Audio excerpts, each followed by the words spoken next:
Se donner l'objectif d'une ville neutre en carbone et 100% d'énergie renouvelable en 2050 est une nécessité absolue dans la lutte contre le dérèglement climatique. Si je partage les objectifs, je ne peux que regretter l'absence d'objectifs opérationnels précis. Nous avons besoin de planifier nos politiques publiques. Oui, nous avons besoin d'une planification écologique. La défense de notre écosystème exige qu'on sorte des énergies carbonées, mais aussi du nucléaire.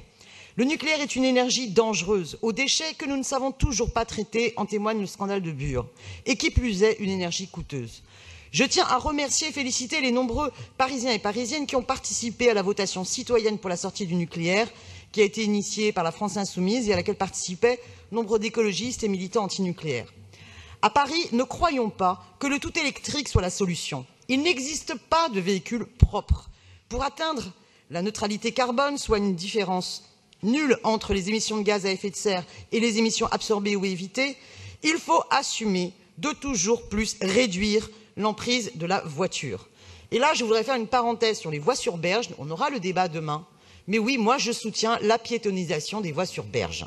Et je trouve totalement irresponsable l'acharnement des Républicains contre la piétonisation des voies sur berge et la défense du tout-voiture. Il faut sortir du tout-voiture, diesel et essence, mais pas pour aller au tout-voiture individuel électrique. Il faut au contraire diminuer l'usage de la voiture individuelle au profit des circulations douces et des transports publics, qu'il s'agisse des personnes comme des marchandises.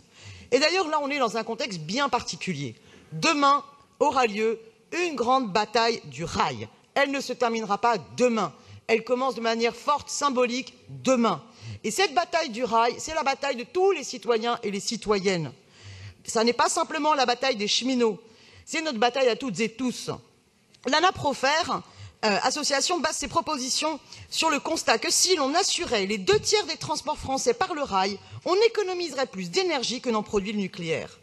Or, la libéralisation des transports a fait augmenter les émissions de gaz à effet de serre de 20% en Union européenne. Le gouvernement s'attaque au statut des cheminots uniquement pour une seule raison, accélérer la mise en concurrence du rail, comme l'exigent les directives libérales européennes, que la France devrait désobéir. Il faut non seulement être solidaire de l'ensemble des territoires ruraux contre la fermeture des petites lignes, mais il faut que Paris exprime son attachement au fret ferroviaire pour que les camions soient enfin mis sur les trains. La question de la gratuité des transports. Oui, je partage l'objectif de la gratuité des transports que d'ailleurs j'avais défendu en 2014. C'est un objectif essentiel. Mais je refuse qu'il soit financé par un péage urbain, comme la proposition a été faite hier par Madame Hidalgo, qui viserait à faire payer celles et ceux qui subissent d'ores et déjà la spéculation immobilière et sont relégués toujours plus loin à l'extérieur du périphérique, l'enjeu de notre politique en faveur des transports publics.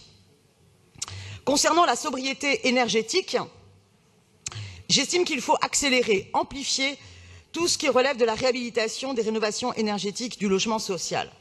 Mais là-dessus, je pense que nous avons besoin d'un comité de suivi et d'évaluation, car il y a trop de cas à Paris où les bailleurs sociaux, notamment Paris Habitat, ont recours dans les marchés à des entreprises le moins cher possible pour des travaux souvent mal faits, des charges qui augmentent et pour des fenêtres qui se retrouvent au final non hermétiques. Donc il faut que nous continuions cette bataille pour la sobriété énergétique, mais que nous instaurions un contrôle citoyen dans la façon dont c'est réalisé.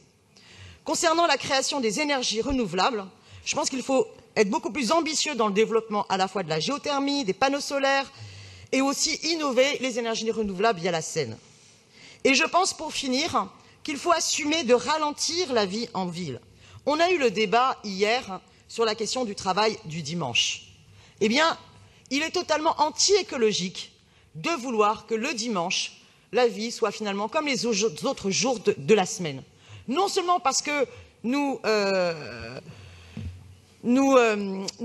en voulant travailler le dimanche et en voulant la généralisation du travail dominical, eh bien, nous courons derrière la société de consommation, mais aussi parce que, de fait, nous allons à l'encontre d'une nécessité de sobriété énergétique de l'ensemble de nos dépenses et avoir une autre conception du rapport de la ville.